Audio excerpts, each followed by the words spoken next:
Hi అండి, అందరికీ నమస్తే. స్వర్గానికి ఇక్కడి నుండే కైలాసానికి మనకు దారి ఉందేమో అనేటటువంటి మంచి అనుభూతిని, శరీరం పైన రోమాలన్నీ కూడా నిల్చునే విధంగా మనకు ఈ అత్యద్భుతమైన సన్నివేశం అయితే ఒక కేదార్నాథ్లోనే మనకు కలుగుతుందనడంలో ఎలాంటి ఆశ్చర్యం లేదు. ప్రతి ఒక్కరికి జీవితంలో ఒక్కసారైనా సరే చచ్చేలోపు దర్శించుకొని మోక్ష మార్గాన్ని పొందాలి అని అనుకునేటటువంటి పరమ పవిత్రమైన క్షేత్రం. సాక్షాత్తు పాండవులు ప్రత్యక్షంగా స్వామిని దర్శించుకున్నటువంటి క్షేత్రం అన్నమాట.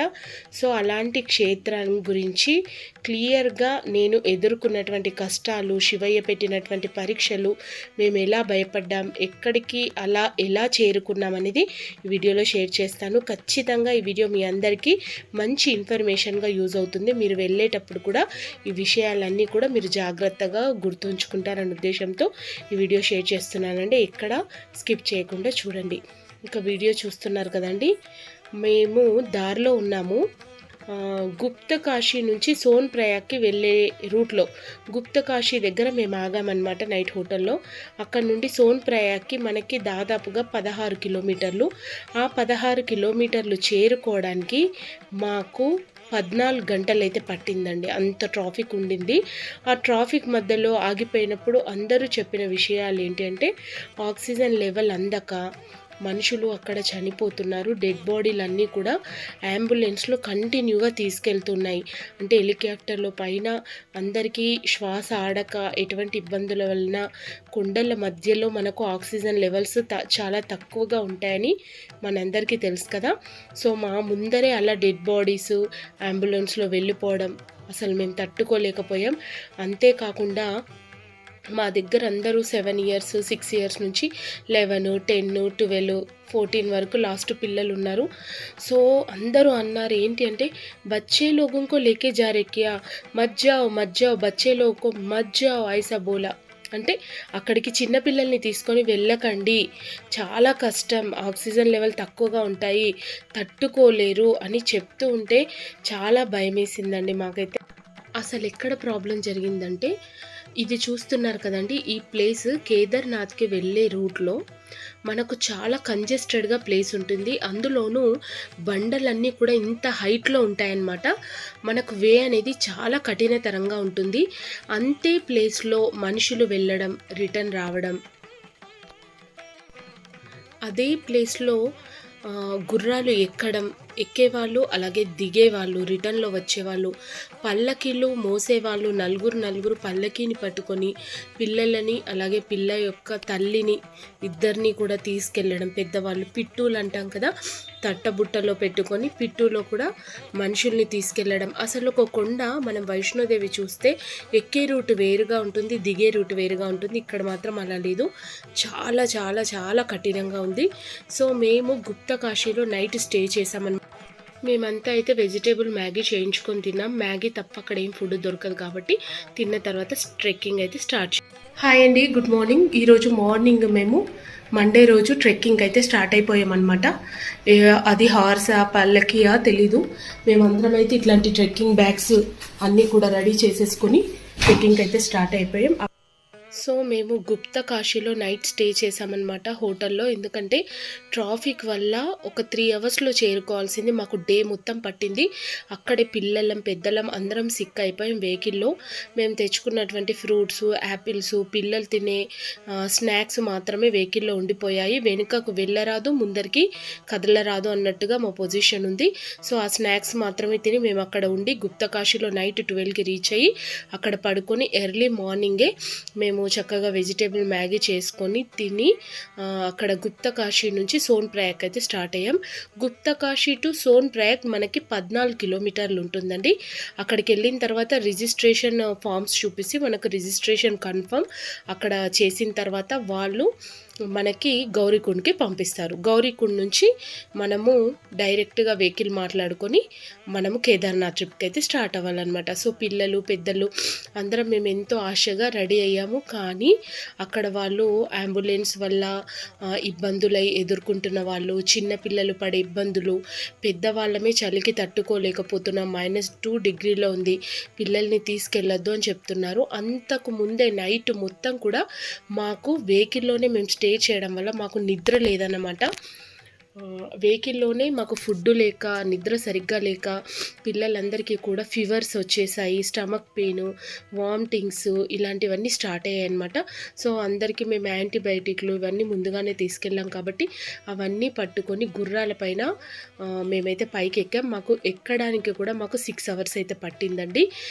తీరా పైకి ఎక్కేటప్పుడు మీరు చూస్తున్నారు కదా, మొత్తం మంచు మధ్యలో శివయ్య టెంపుల్.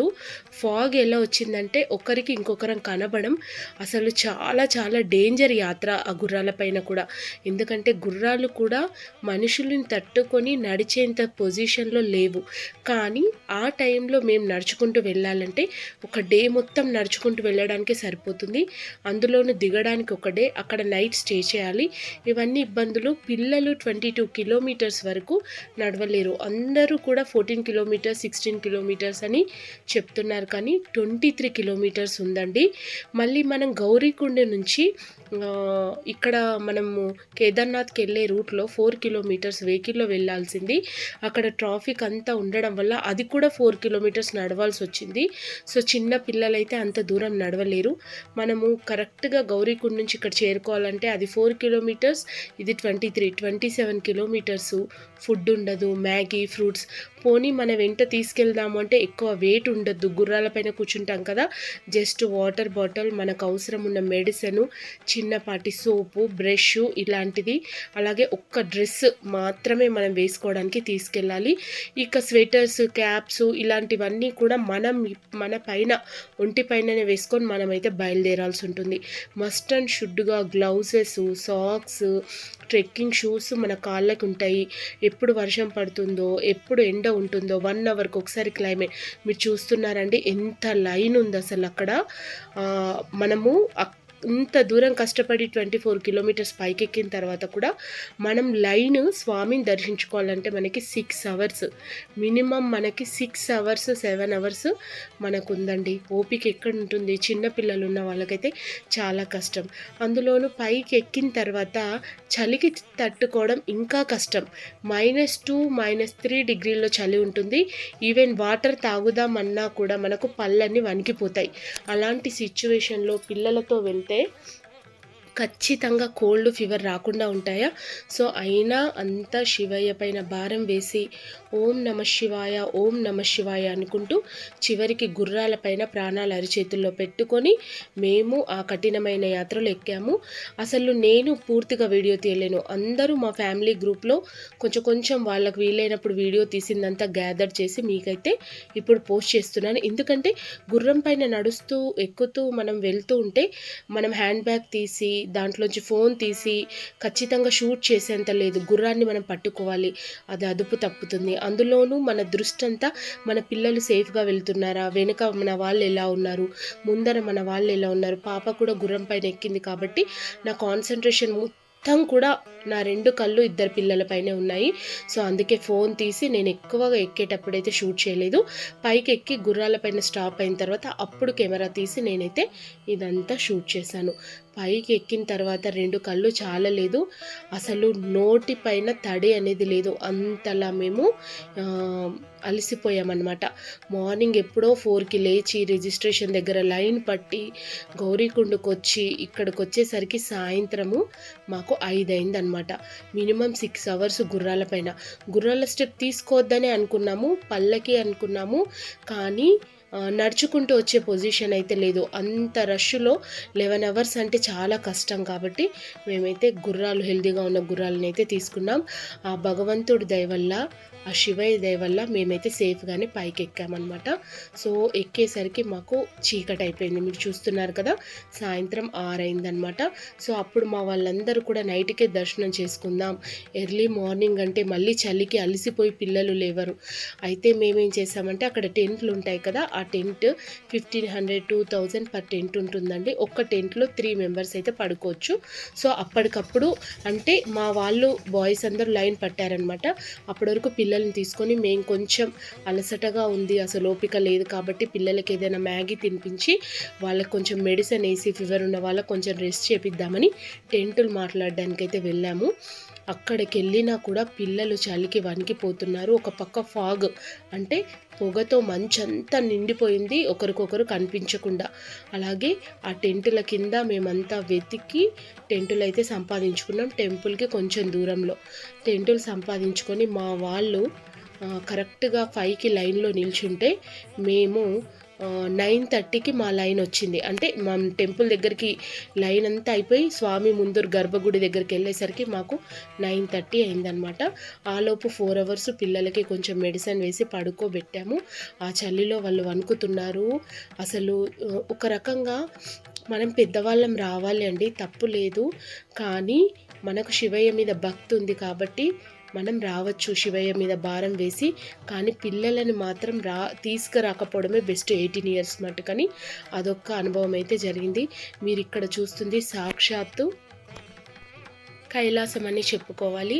ఆ పరమశివుడు పాండవులు ఎక్కడున్నారని వెతికి హిమాలయాస్కి ఇక్కడికి వచ్చిన తర్వాత పరమశివుడు నంది రూపంలో వాళ్ళని చూడడానికి వచ్చి భీమసేనుడు నందీశ్వరుని పట్టుకొని ప్రార్థిస్తుండగా ఆ నందీశ్వరుడు శివయ్య రూపంలో కొలువుండి భూమిలోకి వెళ్ళిపోయినటువంటి భాగం ఏదైతే వృక్ష భాగం అని ఉంటుంది కదండి, పైన భాగం మాత్రం ఇప్పుడు మనం చూస్తున్నటువంటి ఆ కేదారేశ్వరుడి లింగం అన్నమాట. కిందికి కాళ్ళు అదంతా వెళ్ళిపోయి పైన తోక భాగము త్రిభుజాకారంలో మనకు దర్శనమైతే శివయ్య ఇస్తాడు. పరమ పవిత్రమైనటువంటి ఈ పుణ్యక్షేత్రాన్ని దర్శించుకున్న తర్వాత ఎటువంటి పాపాలైనా నశించిపోయి మోక్షం అనేది కలిగి చివరకు కైలాసం చేరుకుంటామని సాక్షాత్తు శివయ్య పాండవులతో అన్నటువంటి మాటనట. సో అటువంటి మనం ఎక్కడ జ్యోతిర్లింగాలు చూసినా మనకు అన్నీ ఒకే షేప్లో మనకు శివలింగాలు కనిపిస్తాయి. ఒక్క కేదార్నాథ్ క్షేత్రంలో మాత్రమే త్రిభుజాకారంలో మనకు శివయ్య దర్శనమిస్తాడనమాట. ఇంకో విషయం మీకు తెలుసా, ఇది చాలా చాలా ఇంపార్టెంట్. ఇది ఇప్పుడు మనం అన్నీ కూడా మెడిసిన్, మన ఒంటిపైన స్వెటర్స్ ఇవన్నీ వేసుకుంటాం, ఒక డ్రెస్ మాత్రమే తెచ్చుకుంటాం. ఎక్కువ మనము గుర్రం పైన కూర్చుంటాం కదా, మనతో పాటు మనం తెచ్చుకున్న లిమిటెడ్ వస్తువులు మాత్రమే వాళ్ళు మోసుకొని వస్తారు. సో ఇది కాకుండా మనం గర్భాలయం దగ్గరికి వెళ్ళిన తర్వాత శివయ్యను నేరుగా అస్సలు చూడకూడదట. ఇది సాక్షాత్తు చాగంటి కోటేశ్వరరావు గారు, నండూరి శ్రీనివాసరావు గారు, పెద్ద పెద్ద వాళ్ళందరూ కూడా మీకు చెప్తారు. ఒక్కసారి మీరు శివపురాణం చదివితే కూడా వ్యాస మహర్షి చెప్పినటువంటి మాట, సాక్షాత్తు ఆ పరమశివుడే వలయాకారంలో నన్ను దర్శించుకోవాలని చెప్పాడట. అంటే మీకు అర్థమైందా అండి, ఈ భూమి ఎలా అయితే గుండ్రంగా ఉంటుందో ఈ విశ్వం అంతటా నీరు, నిప్పు, గాలి, పంచభూతాలలో శివయ్య ఎలా అయితే కొలువై ఉన్నాడో, మనం కేదారేశ్వరుణ్ణి చూసేటప్పుడు మొట్టమొదటగా వలయాకారంలో నుంచి స్వామిని చూసి దర్శనం చేసుకుంటే మనకు మోక్ష ప్రాప్తి లభిస్తుందట. ఈ విషయం చాలామందికి తెలీదు, అక్కడ ఉన్నటువంటి పండితులకే తెలుసు. నాకు ఎలా తెలిసిందంటే నేను చాగంటి కోటేశ్వరరావు గారి ప్రవచనాలు విన్నప్పుడు స్వయంగా స్వామి చెప్పినటువంటి మాట నేను ఇప్పుడు మీ అందరితో షేర్ చేస్తున్నాను. అది ఎలా ఉంటుందో ఒకసారి మీరు చూడండి. ఇప్పుడు నేను చూపిస్తాను.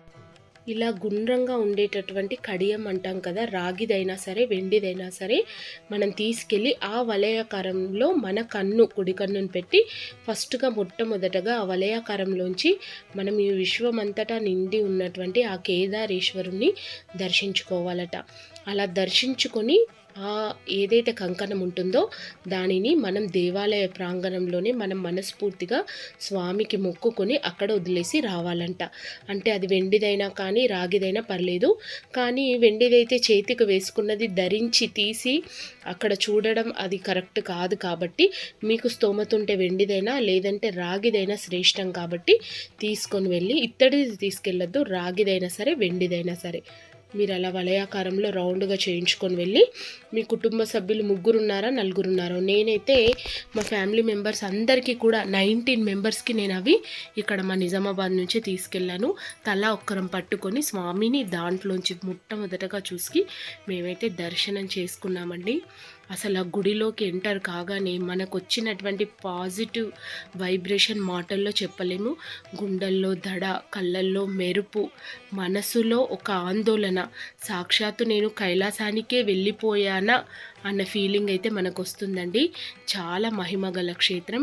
అంతటి కైలాసం పైన, కొండపైన ఉన్నటువంటి శివుని చూడాలంటే మనకు సులభతరమా? అంత సాధ్యంగా చూస్తామా? అందుకే ఇన్ని కష్టాలు తట్టుకొని కైలాసానికి వెళ్ళి శివుణ్ణి దర్శించుకోవాలంటే మామూలు మాటలు కాదు కదా. అందుకే అన్ని కష్టాలు దాటుకొని అయినా సరే అందరూ వెళ్ళి అక్కడికి చూడడానికి ఇష్టపడతారనమాట. సో మనం హెలికాప్టర్లో ప్లాన్ చేసుకున్నా, గుర్రాలపైన ప్లాన్ చేసుకున్నా, మీరు ట్రైన్ అనుకున్నా లేదా వెహికల్ అనుకున్నా, ఇంకేది అనుకున్నా, ఈ కేదార్నాథ్ కానీ బద్రీనాథ్, గంగోత్రి, యమునోత్రి ఈ 4 ధాములు చూడాలంటే మనకు ఆ శివయ్య అనుగ్రహంతో పాటు ప్రకృతి సహకరిస్తేనే మనము ఆరోగ్యంగా వెళ్ళి తిరిగి వస్తామని అయితే మర్చిపోకండి. సో అందుకే అన్నీ జాగ్రత్తగా పెట్టుకొని ప్రికాషన్స్ తీసుకొని మరి ఈ వలయాకారంలో ఉన్నటువంటి రింగ్ కూడా ఇప్పటివరకు యూట్యూబ్లో ఎవరు చెప్పలేదు, నేను లైవ్గా మీకు చూపించాను. మీరు ఎవరు వెళ్ళినా, మీకు తెలిసిన వాళ్ళు వెళ్ళినా ఖచ్చితంగా ఈ విషయాన్ని, ఈ వీడియోని షేర్ చేయండి. మీకు నచ్చితే కామెంట్ బాక్స్లో ఓం నమ శివాయ అని టైప్ చేసి స్వామిని దర్శించుకున్నందుకు ఖచ్చితంగా నా వీడియోకి అయితే ఒక లైక్ చేయండి. ప్రకృతి అందాల మధ్య ఆ శివయ్యను దర్శించుకొని చూడడం అనేది ఎన్నో జన్మల పుణ్యఫలంతో సమానమని నేనైతే మనస్ఫూర్తిగా నమ్మాను. ఎన్నో కష్టాలు, పరీక్షలు తట్టుకొని ఆ కేదారనాథుని చూసిన తర్వాత అంతులేని ఆనందంతో మళ్ళీ మేము వెంటనే కిందికైతే వచ్చేసామండి. కేదార్నాథ్ దర్శనం అయిపోయి కిందికి వచ్చిన తర్వాత నెక్స్ట్ మేము ఎక్కడికి వెళ్ళాము, ఎలా ప్లాన్ చేసుకున్నాము అన్నీ కూడా వీడియోలో షేర్ చేస్తాను. తప్పకుండా మన ఛానల్ని సబ్స్క్రైబ్ చేసుకోండి. మరొక వీడియోతో